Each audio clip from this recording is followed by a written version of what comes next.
1월 30일에 발표되었던 실적은 다음 한마디로 정리될 수 있습니다. 테슬라의 AI 비전을 믿고 싶은 이들에겐 한없이 좋았던 실적이자 테슬라를 숫자로 비판하고 싶었던 이들에게 또한 한없이 좋았던 실적이죠. 웨드부시 시큐리티스의 코멘트였는데요. 이미 저는 테슬라의 AI 비전에 대한 이야기만 계속해서 다뤄오고 있었던 만큼 전자의 부류에 속하죠. 애초에 테슬라를 전혀 자동차 회사로 보지 않기 때문입니다. 저에게는 올해 말도 아닌 6월에 텍사스 무감독 자율주행을 런칭한다는 소식 자체가 엄청난 소식이었지만 지금의 테슬라 주가 상태를 보면 아무래도 숫자에 대한 비판을 못 이기고 테슬라가 무너져가고 있는 듯해 보이는데요. 한번 구체적인 숫자 얘기 그리고 지금 매우 위협적이어 보이는 중국의 자율주행 이야기를 해봐야 할 것 같습니다.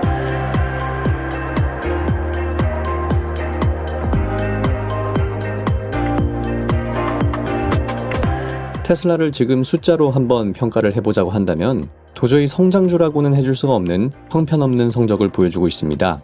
결국 투자자들에게 벌어다주는 돈이 어떤지를 놓고 보니 테슬라는 2020년 첫 흑자 전환을 시작으로 2023년까지 계속해서 성장을 잘 하면서 Diluted EPS 기준 4.30달러를 기록하더니 2024년에는 2.04달러라는 성적을 내놨습니다.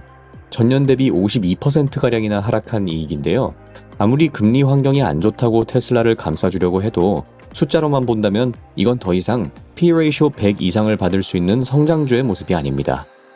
이렇게 EPS가 감소한 것으로 보아 마진을 어느 정도 희생하면서 차량 판매를 이어가려고 했지만 그렇다고 23년 대비 차량 판매가 상승한 것도 아니었습니다. 오히려 인도량이 꺾였죠.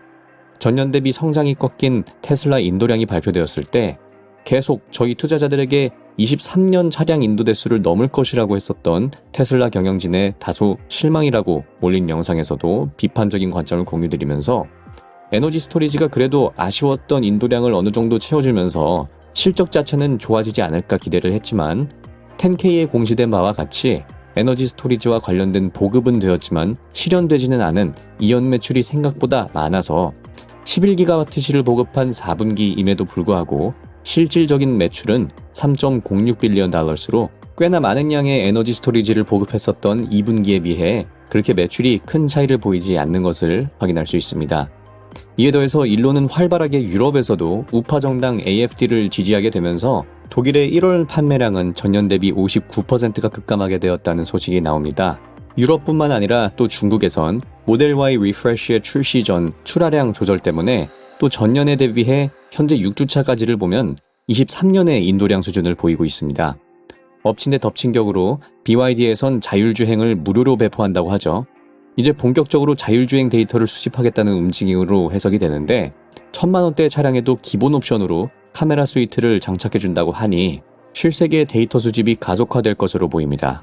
이미 BYD 전부터 공개됐었던 화웨이의 ADS 3.0 자율주행 수준을 보면 또 애시당초 2020년대부터 로보택시 서비스를 시작하게 해줄 수 있는 중국 정부를 보면 제가 바로 전 영상에 말씀드렸던 테크 강국이라는 공통된 목적으로 정부 주도하에 펀딩이 되는 만큼 이런 수준의 기술 발전이 있는 것은 어떻게 보면 자연스러운 일이기도 하겠습니다.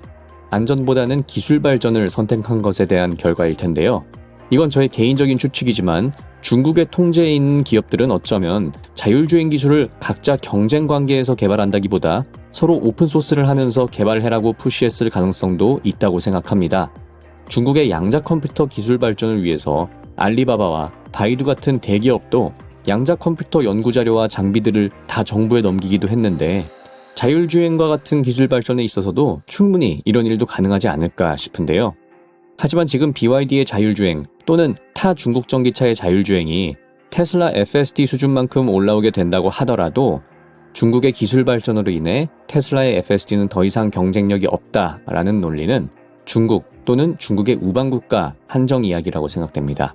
미국을 FSD가 독점하다시피 하는 것은 당연한 것이고 캐나다를 포함해 멕시코에도 최근 테슬라 FSD의 베타 릴리즈 트윗이 올라왔으며 호주에서도 현재 FSD 구매가 가능은 합니다만 아직 제대로 릴리즈는 안 되고 있는 상황이죠. 올해는 그래도 될 것으로 보이는데요. 현재 호주에선 테슬라와 BYD가 압도적으로 판매량이 많은 상황입니다. 이어서 유럽에선 중국 전기차 세력과 테슬라가 활발하게 FSD 릴리즈를 준비 중인 것으로 보입니다. 작년 9월에 나온 발표에 의하면 1분기에 유럽 FSD 릴리즈가 될 것으로 이야기가 되고 있지만 아직까지는 소식이 없는데요.